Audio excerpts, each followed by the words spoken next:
Orang-orang Kristen yang notabene ada dalam gereja, bahkan melayani sebagai aktivis, sebagai penatua, sebagai majelis, bahkan mungkin pendeta dan gembala sekalipun. Sering sekali mereka justru tidak sejalan dan tidak sepikiran dengan Bapa di surga. Mengapa bisa tidak sejalan? Padahal dia ada di dalam gereja. Dia belajar firman Tuhan. Karena dia tidak memberikan dirinya, membuka hatinya untuk mempraktekkan apa yang dia pelajari. Dia hanya mau menjalani apa yang dia pikirkan, yang dia rasa itu benar menurut dirinya sendiri. Dia tidak memikirkan, tidak menjalani semuanya dengan perasaan Bapa. Dia menjalaninya dengan perasaan sendiri.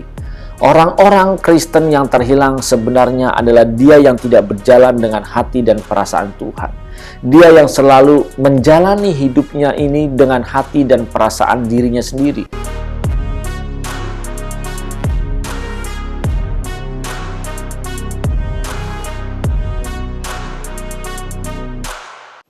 Shalom Bapak Ibu Saudara, kita berjumpa kembali saat ini bersama dengan saya Buyung Kosaputra di channel CPS Television.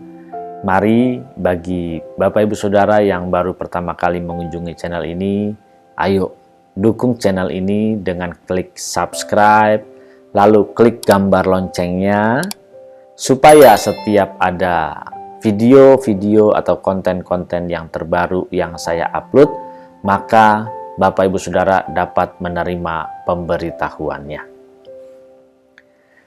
Sebagai orang yang percaya kepada Tuhan, tidak sedikit yang merasa bahwa hidupnya sudah pasti selamat. Merasa bahwa kehidupannya sudah pasti nanti masuk di surga yang kekal. Banyak kan orang-orang Kristen yang percaya seperti ini, bahkan diajarkan bahwa ayo ketika kita percaya Yesus sebagai Tuhan dan Juru Selamat, maka kita pasti sudah masuk dalam kerajaan surga.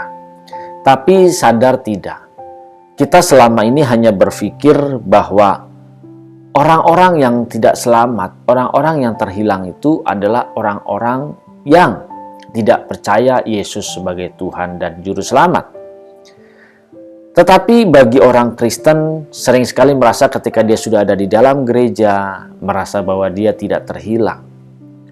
Ingat kisah cerita tentang si bungsu dan si sulung?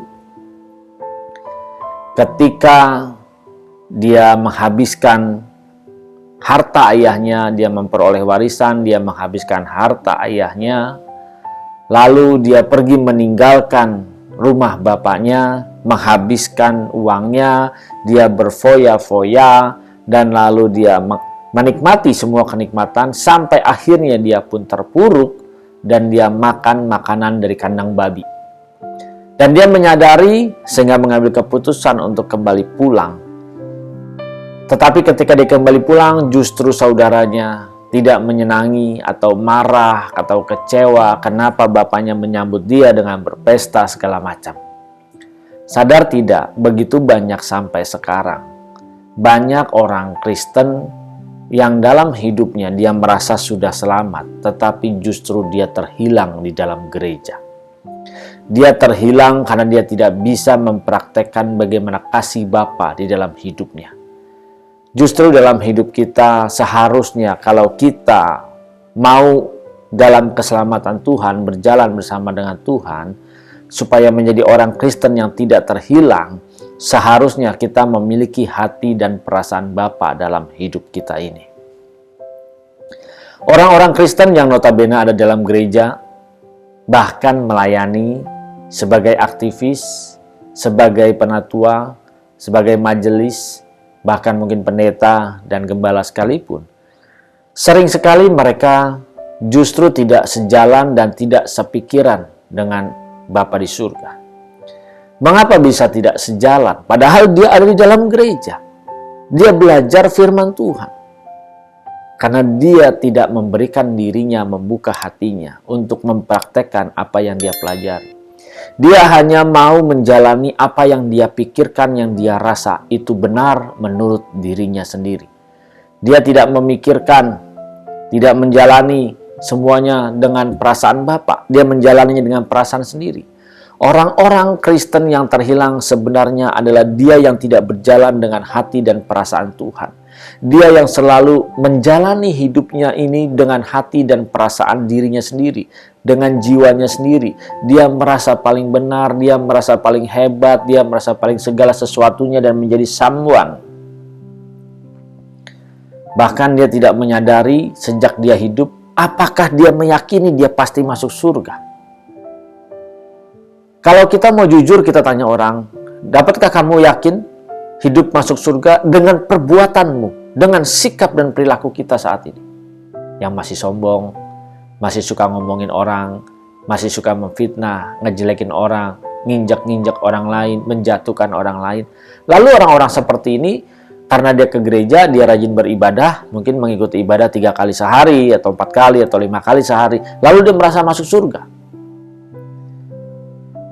Sungguh miris Bapak Ibu Saudara, kalau dengan hal ini kita tidak bisa mengerti bahwa ketika kita mengikrarkan, kita percaya Yesus sebagai Tuhan dan Juru Selamat, seharusnya kita memilih menjalani hidup di dalam hati dan perasaan Tuhan. Orang yang hidup di dalam perasaan Tuhan, dia tahu kemana dia akan pulang nanti. Dia tahu bahwa tempat dia bukan di bumi lagi. Sehingga dia tidak terikat lagi dengan semua kenyamanan yang ada di dunia. Ini kuncinya. Karena dia tahu itulah, dia memikirkan hati dan perasaan Bapa. Di dalam setiap langkah hidupnya, dia berjalan berdasarkan hati dan perasaan Bapa. Sehingga dia tidak terikat dengan semua yang ada di dunia ini. Dia menjalani semuanya ini hanya mengikuti perasaan Tuhan, bukan perasaan dirinya sendiri. Bahkan orang-orang seperti ini yang benar-benar dia cinta kepada Tuhan, dia merindukan sebenarnya untuk segera berjumpa dengan Bapa di surga, untuk segera kembali pulang ke rumah Bapa di surga. Bukan justru malah bertahan mau selama-lamanya hidup di bumi ini, yang bumi ini semakin lama semakin hancur dan semakin jahat. Ini dia, seharusnya kita pun sebagai orang yang percaya Yesus sebagai Tuhan dan Juru Selamat, hendaknya kita berjalan di dalam hati dan perasaan Tuhan. Kita mengenali, kita bergaul karib, dan kita berjalan bersama dengan Tuhan bukan saat kita berdoa pagi hari atau kita berdoa malam hari, tetapi 24 jam, 24 hours, kita harus berjalan bersama dengan Tuhan. Apapun kondisinya, apapun keadaannya, saat kita senang, saat kita sedih, saat kita sedang menderita, saat kita sedang bahagia, kita harus berjalan terus bersama dengan Tuhan. Kita tidak boleh keluar dari hadirat Tuhan. Kita harus selalu di dalam hadirat Tuhan setiap saat, setiap waktu. Sehingga kita mengerti apa yang Tuhan inginkan untuk kita lakukan. Apa yang Tuhan inginkan. Kita mau ngambil keputusan A, Tuhan suka atau tidak. Kita mau berbicara A, Tuhan senang atau tidak, menikmati atau tidak. Kita mau melihat segala sesuatu, bekerja apapun itu, Tuhan menikmati atau tidak. Kalau Tuhan tidak menikmati, ya kita tidak ikutin. Tahap awalnya adalah bagaimana kita bisa berjalan terus bersama dengan Tuhan beriringan supaya tidak terlepas dari pikiran dan perasaan Tuhan. Mari Bapak Ibu Saudara, saya yakin Bapak Ibu Saudara pasti tidak mau terhilang dong. Pasti mau tetap ada di dalam hadiratnya, di dalam hati dan perasaannya. Bapak Ibu Saudara ingat, ayo. Kalau kita membangun hubungan intim, engage dengan Tuhan, maka pasti kita akan dapat dengan mudah melepaskan segala percintaan dunia. Apa yang kita kejar di dunia yang menyenangkan daging kita, kekayaan, kehormatan, jabatan, semua itu yang tadinya kita berjuang memperolehnya pasti akan kita tinggalkan. Sekarang kita mau melepaskan, susah kan?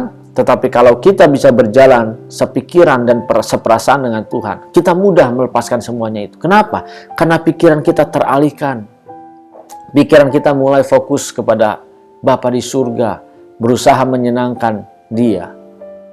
Baru kita bisa menanggalkan semuanya itu. Dan orang yang bisa menanggalkan semuanya itu, kerinduannya hanyalah segera berjumpa dengan Bapa di surga. Kerinduannya adalah kembali pulang ke rumah Bapa di surga. Karena rumah kita bukan di bumi, Rumah kita bukan di tempat ini, Bapak Ibu Saudara. Di tempat ini bukan tempat yang Tuhan janjikan. Tuhan yang janjikan nanti ada di langit yang baru dan bumi yang baru. Ayo Bapak Ibu Saudara, kita persiapkan hidup kita. Berjalanlah bersama dengan Tuhan. Bergaul kali dengan Tuhan. 24 jam, ingat ya. 24 jam, bukan 1 jam, 2 jam. Jadi Bapak Ibu bekerja, berbisnis, berdagang, ngurusin rumah, atau apapun itu, harus berjalan bersama dengan Tuhan. Semuanya. Ambil keputusan, ambil tindakan, lakukan. Mulai saat ini kita berjalan bersama dengan Tuhan. Memikirkan hati dan perasaan Tuhan. Mari, Bapak Ibu Saudara yang diberkati, jangan biarkan berkat ini berhenti di tangan Bapak Ibu Saudara. Tapi ayo kita belajar memberkati orang lain. Dari hal yang sepele, kita bagikan video ini, konten video ini untuk mereka semua diberkati. Sehingga kita sadar bahwa ketika kita mengirimkan video-video ini, ternyata ada orang-orang yang mereka pun diberkati di situ, dan Bapak Ibu Saudara pun mengambil bagian di dalam memberkati orang lain melalui konten-konten video ini. Bagi Bapak Ibu Saudara yang baru pertama kali mengunjungi channel ini, ayo dukung channel ini dengan klik tombol subscribe, lalu klik gambar loncengnya, aktifkan semua notifikasi supaya setiap ada video-video yang terbaru yang saya upload, Bapak Ibu Saudara dapat menerima notifikasinya. Tuhan memberkati, salam transformasi.